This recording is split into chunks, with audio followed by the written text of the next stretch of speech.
Trigonometric identities जो कि बहुत इंपॉर्टेंट है और जिनको लर्न होना बहुत कंपलसरी है। ठीक है, अब वो क्या है सबसे पहले समझो।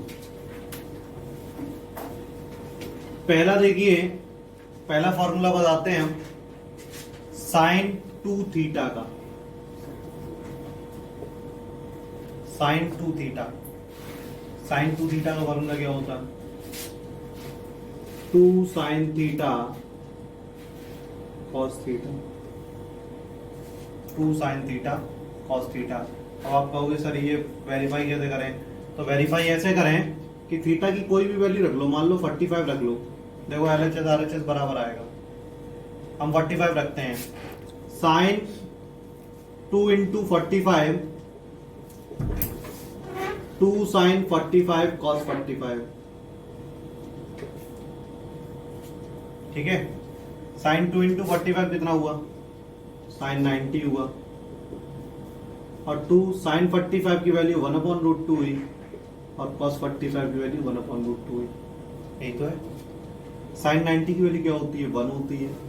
यहाँ पे 2 इंटू √2 का √2 मल्टीपल किया तो 2 आया, 2 से 2 कैंसिल हो गया तो 1 = 1 आ गया। LHS RHS के बराबर है। तो इसका मतलब एक फॉर्मूला आपका वेरीफाई हो गया कि साइन 2 थीटा का फॉर्मूला क्या होता है? 2 sine theta cos theta. Is that clear? तो एक फॉर्मूला क्लियर हो गया कि साइन 2 थीटा का formula 2 sine theta cos theta होता है, उसको हमने वेरीफाई भी कर दिया। उसके अलावा दूसरा फॉर्मूला साइन 2 थीटा का क्या होता है? साइन 2 थीटा का एक फॉर्मूला और होता है, और वो क्या होता है? 2 tan theta upon 1 plus tan square theta. ठीक है, तो tan के टर्म्स में अगर कहीं पूछा जाता है कि साइन 2 थीटा का formula in terms of tan बताओ, तो आप बताओगे 2 tan theta upon 1 plus tan square theta. Is that clear? कोई दिक्कत है? नहीं है। आगे बढ़ते हैं, दूसरे फॉर्मूले तीसरे फॉर्मूले की बात करते हैं, और वो है cos 2 थीटा का फॉर्मूला। अब cos 2 थीटा के फॉर्मूले क्या क्या होते हैं वो समझिए। cos 2 थीटा का एक फॉर्मूला होता है 2 cos स्क्वायर थीटा माइनस 1। अगर वो कहे कि cos के टर्म में cos 2 थीटा का फॉर्मूला बताओ, तो आप बताएंगे 2 cos स्क्वायर थीटा माइनस 1। अगर आप कहें कि साइन के टर्म में इसका फॉर्मूला बताओ, तो वो होगा 1 minus 2 sine square theta, 1 minus 2 sine square theta. अगर आप कहेंगे कि cos और साइन दोनों के टर्म में बताओ, तो वो होगा cos square theta minus sine square theta, cos square theta minus sine square theta. अगर आप कहो कि इसको tan के टर्म में बताओ, तो tan के टर्म में इसका फॉर्मूला होता है 1 minus tan square theta upon 1 plus tan square theta. ये फॉर्मूले हैं साइन 2 थीटा और cos 2 थीटा। ठीक है, बात समझ में आई? कोई डाउट है? नहीं है। तो साइन 2 थीटा का एक formula 2 sine theta cos theta, sine 2 theta का दूसरा formula 2 tan theta upon 1 plus tan square theta. cos 2 theta का एक formula 2 cos square theta minus 1। cos 2 theta का दूसरा formula 1 minus 2 sine square theta. cos 2 theta का तीसरा formula cos square theta minus sine square theta. cos 2 theta का चौथा formula 1 minus tan square theta upon 1 plus tan square theta. Is that clear? कोई doubt है? नहीं। आगे बढ़ते हैं, आगे बात करेंगे एक और फॉर्मूला जो कि tan 2 थीटा का फॉर्मूला होता है। वो क्या होता है? tan 2 थीटा का फॉर्मूला होता है 2 tan theta upon 1 minus tan square theta. अब ध्यान रखना जरा, थोड़ा सा बिल्कुल स्लाइटली डिफरेंस है साइन 2 थीटा और tan 2 थीटा में। क्या है? यहाँ पे 1 प्लस tan स्क्वायर थीटा आ रहा है, यहाँ पे 1 माइनस tan स्क्वायर थीटा आ रहा है। इसमें कंफ्यूजन मत होना कि बिल्कुल कि sir 1 plus tan square theta ये तो सर tan 2 थीटा का था। नहीं, 2 tan theta upon 1 plus tan square theta आता है तो साइन 2 थीटा होता है। 2 tan theta upon 1 minus tan square theta आता है तो वो tan 2 थीटा का होता है। ठीक है, इतना नोट करिए। सबसे पहले फॉर्मूला बताते हैं हम साइन ए प्लस बी का। बहुत ध्यान से सुनना, बहुत इंपॉर्टेंट फॉर्मूले अभी हैं। तो साइन ए प्लस बी का फॉर्मूला क्या होता है? Sine A cos B plus cos A sine B. इसको वेरीफाई करना है तो ए और बी की कोई वैल्यू रख सकते हो आप।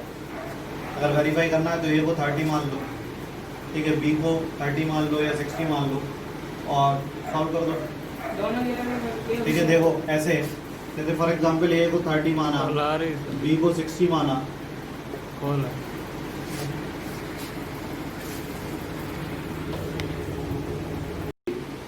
किया हमने। इधर भी साइन ए की जगह 30 पुट किया, बी की जगह 60 पुट किया, कॉस ए की जगह 30 पुट किया और साइन बी की जगह 60 पुट किया। और इसको वेरीफाई करते हैं। साइन 90 आएगा इधर, ठीक है। इधर क्या होगा, साइन 30 की वैल्यू क्या होती है 1/2, कॉस 60 की वैल्यू क्या होती है 1/2, कॉस 30 की वैल्यू क्या होती है √3/2, साइन 60 की वैल्यू क्या होती है √3/2। तो ये हो गया 1 = 1/4 + 3/4, 1 = 4/4, दैट मीन्स 1। ठीक है, तो ये कुछ नहीं है, ये आपको प्रूव नहीं करना होगा। सिंपल सा फॉर्मूला आप याद रखिए, साइन ए प्लस बी का फॉर्मूला होता है sine A cos B plus cos A sine B. इसी तरीके से दूसरा फॉर्मूला क्या होता है, साइन ए माइनस बी का फॉर्मूला, यहाँ पे प्लस है वहां पे माइनस आ जाएगा, बाकी सब वही है। क्या है, sine A cos B minus cos A sine B, sine A cos B minus cos A sine B. Is that clear? बात करते हैं तीसरे फॉर्मूलों की, और वो क्या है, कॉस ए प्लस बी का फॉर्मूला।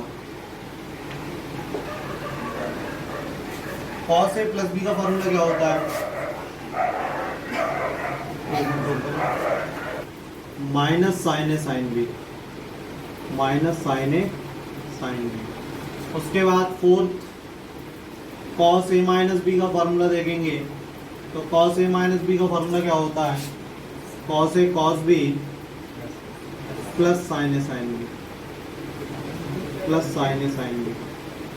ठीक है, उसके बाद पांचवा formula tan a plus B का देखते हैं, तो tan a प्लस बी का फॉर्मूला क्या होगा, tan a प्लस बी का फॉर्मूला होगा tan a plus tan b upon 1 minus tan a tan b, upon 1 minus tan a tan b। ठीक है, उसके बाद हम बात करते हैं, अगर tan a माइनस बी का फॉर्मूला आ जाता है तो क्या होगा, तो जहां पर प्लस है वहां पे माइनस हो जाएगा, और जहां माइनस है वहां पे क्या हो जाएगा, प्लस हो जाएगा। ये डिफरेंस है। ठीक है, कोई दिक्कत है? ठीक, आगे 7th में बात करते हैं कॉट ए प्लस बी का फॉर्मूला।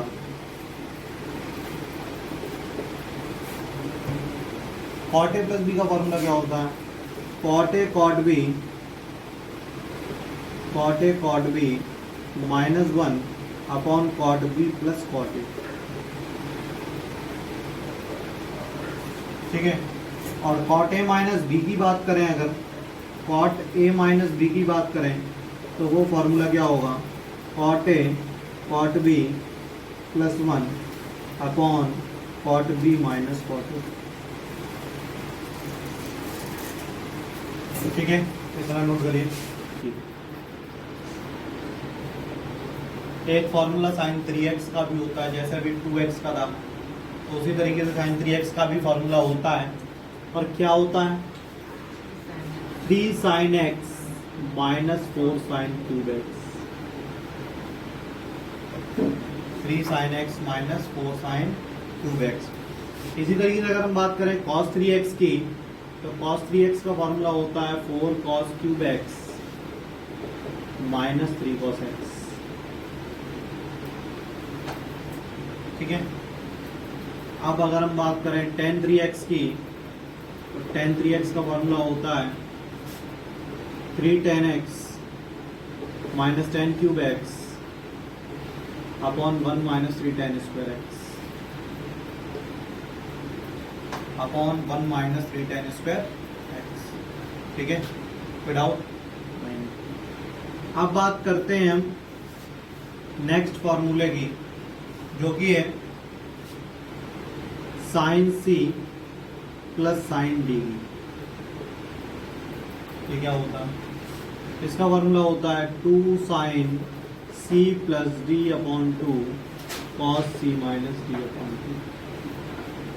2 साइन सी plus D upon 2 cos c minus D upon 2।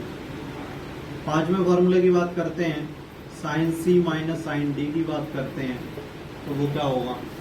Sign पहले कॉस आ जाएगा 2 cos c plus D upon 2, बाद में आएगा साइन। अगर हम बात करें cos c plus cos d की, तो वो क्या होता है? 2 cos c plus D upon 2 cos c minus D upon 2, दोनों में कॉस आ गया। अगर हम इसी के माइनस की बात करें तो cos c minus cos d के फॉर्मूले की बात करें तो -2 साइन सी प्लस डी अपॉन 2 साइन सी माइनस डी अपॉन 2। अब डिफरेंस समझना जरा।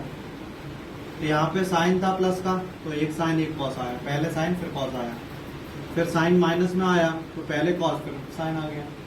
अब दोनों कॉस पॉजिटिव में है तो दोनों कॉस आ गए, दोनों कॉस नेगेटिव में तो दोनों साइन आ गए। Is that clear? ठीक है, तो ये कुछ फॉर्मूले थे। इसके आगे -2 साइन, माइनस इसलिए आता है क्योंकि यहाँ पे डी माइनस सी हो जाता है, डी माइनस सी न लिख के हमने माइनस आगे लिख दिया, तो 2 साइन सी प्लस डी अपॉन 2 माइनस का और साइन सी माइनस डी अपॉन 2। ये फॉर्मूले देखो, ट्रिग्नोमेट्री को अगर तुम्हें कमांड करनी है तो जो 2 दिन में हमने आपको पढ़ाया है, 2 दिन में जो भी पढ़ाया है वो बिल्कुल रटा होना चाहिए। इससे पहले जो हमने पढ़ाया था और आज जो हमने पढ़ाए हैं फॉर्मूले, वो रटे होने चाहिए आपको, तभी आप ट्रिग्नोमेट्री पे कमांड कर पाओगे। इतने फॉर्मूले लर्न कर लो बिल्कुल अच्छे से। ठीक, अब बात करते हैं रेडियन मीजर और डिग्री मीजर की। ये क्या होता है? रेडियन मीजर की बात करते हैं और डिग्री मीजर।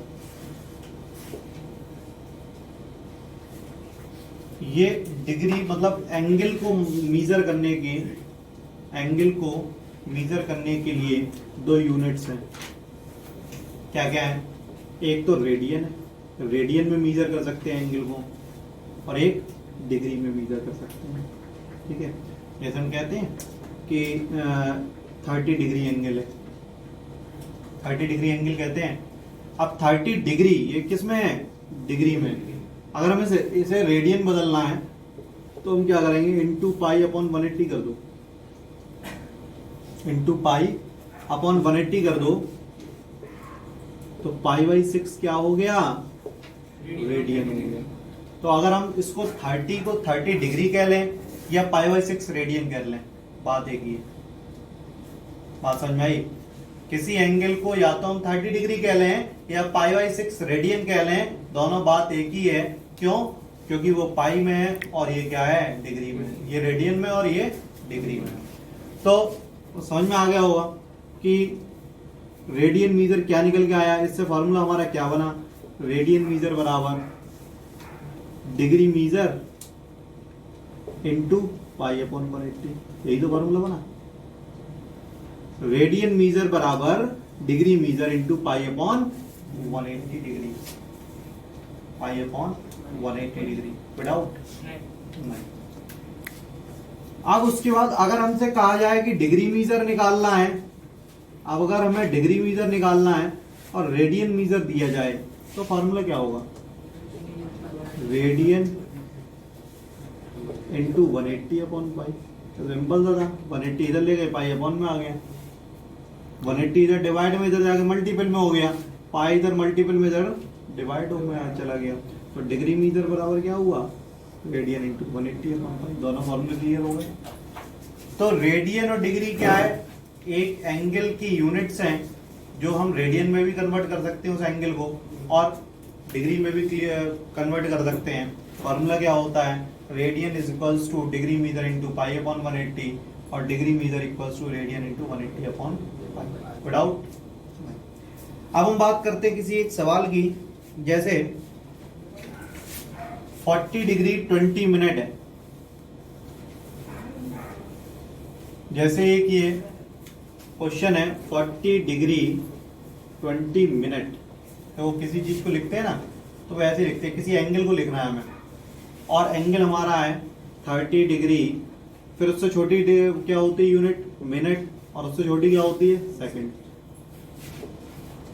तो ये क्या हो गया 30 डिग्री, डिग्री यहाँ पे आवर को इंडिकेट करता है, 30 degree 20 minute 40 second. Is that clear? समझ में आ गई? तो अभी उन्होंने कहा कि 40 डिग्री 20 मिनट दिया है कोई एंगल, एंगल कितना दिया है 40 डिग्री 20 मिनट, इसको रेडियन मीटर में कन्वर्ट करना है, रेडियन में कन्वर्ट करना है। अब कैसे करेंगे? तो डिग्री को भी हमने क्या बताया, आवर को मानो, डिग्री को क्या मानो आर। तो 40 डिग्री और 20 मिनट, मिनट को आवर में चेंज करने के लिए क्या करेंगे, 60 का डिवाइड देंगे। मिनट को घंटे में बदलने के लिए क्या करते हैं, 60 का डिवाइड देते हैं, तो ये पूरा क्या हो गया डिग्री में हो गया, मिनट को हमने डिग्री में कन्वर्ट कर लिया 60 का डिवाइड देके। कोई डाउट? तो 21 या 20 और 23 या 60, तो ये क्या है 40 होल 1/3 डिग्री, तो मतलब 121/3 डिग्री, 40 into 3 + 1 121/3 डिग्री। कोई डाउट नहीं? अब डिग्री को उसने कहा रेडियन में बदलो, और डिग्री को रेडियन में बदलने के लिए इंटू पाई अपॉन 180 डिग्री कर देते हैं हम। अब यहाँ पे इसको हम कैलकुलेट करेंगे, तो किससे काटे, नहीं कटेगा, बस। डिग्री को कैसे रेडियन में बदलेंगे, ठीक है। अब बात करते हैं कैसे रेडियन को डिग्री में बदलेंगे। अब रेडियन को डिग्री में बदलना है, वो कैसे बदलेंगे उसको देखो। जैसे फॉर एग्जांपल कन्वर्ट 6 रेडियन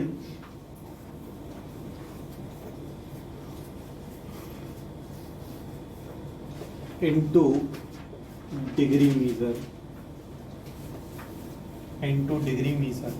ठीक है।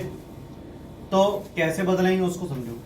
अभी हमने फॉर्मूला बताया था, डिग्री इक्वल्स टू क्या होता है, डिग्री मीटर इक्वल्स टू क्या होता है, रेडियन मीटर इंटू 180/5, ठीक है।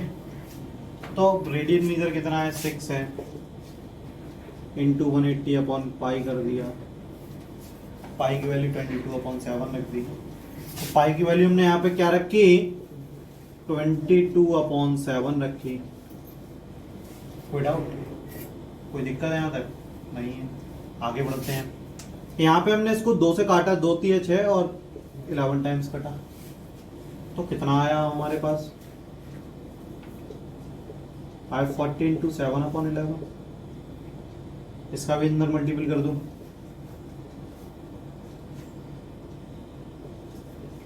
3780/11, यही आया ना? कोई दिक्कत है? 3780/11। अब 11 का 3780 में हम डिवाइड देंगे, तो कैसे देंगे, 11 3 जा 33, ठीक है। और यहाँ पे वजह 4। बहुत अच्छे समझना ये डिवाइड, क्योंकि अभी ये मजाक लग रहा होगी सर डिवाइड करा रहे हैं, लेकिन आगे दिक्कत होगी। 11 4 जा 44, यहाँ पे 4, 11 3 जा 33, रिमाइंडर 7, ठीक है। तो इसको कैसे लिखेंगे, यहाँ पे लिखेंगे 343 होल 7/11 डिग्री। डिग्री तो आया, लेकिन हमें काय में निकालना है, ये मिनट और सेकंड में भी तो कन्वर्ट करना है। यहाँ तक हमें कोई प्रॉब्लम नहीं हुई, ये तो सभी को मालूम है कि इंटू 180/पाई रख दिया, पाई की वैल्यू रख दी, इसको कैलकुलेट कर दिया सर, ये डिवाइड कर दिया और ये आ गया। अब लेकिन आगे क्या करेंगे उसको समझिए कि 343 डिग्री तो वैसे ही लिखा रहने दिया, 7/11 को अगर हम मिनट में कन्वर्ट करते हैं, तो मिनट में कन्वर्ट करने के लिए 60 का मल्टीपल करना पड़ेगा। कोई डाउट, कोई दिक्कत है? क्लियर है? अब 343 डिग्री और 420/11 मिनट आया, ठीक है। अब 420 का हमने 11 में डिवाइड दिया, वैसे ही 420 का 11 में डिवाइड दिया, तो 11 3 जा 33, 11 8 जा 88, तो यह है 38 होल 2/11, 343 डिग्री 38 होल 2/11 मिनट। अब मिनट को सेकंड में कन्वर्ट करेंगे तो 343 डिग्री 38 मिनट और 2/11 इंटू 60 सेकेंड, 2/11 इंटू 60, क्योंकि मिनट को सेकंड में कन्वर्ट करने के लिए 60 का मल्टीप्लीकेशन करना पड़ेगा। तो आंसर आया आपका 343 डिग्री 38 मिनट और 120/11 सेकेंड। Is that clear? कोई डाउट है? नहीं है।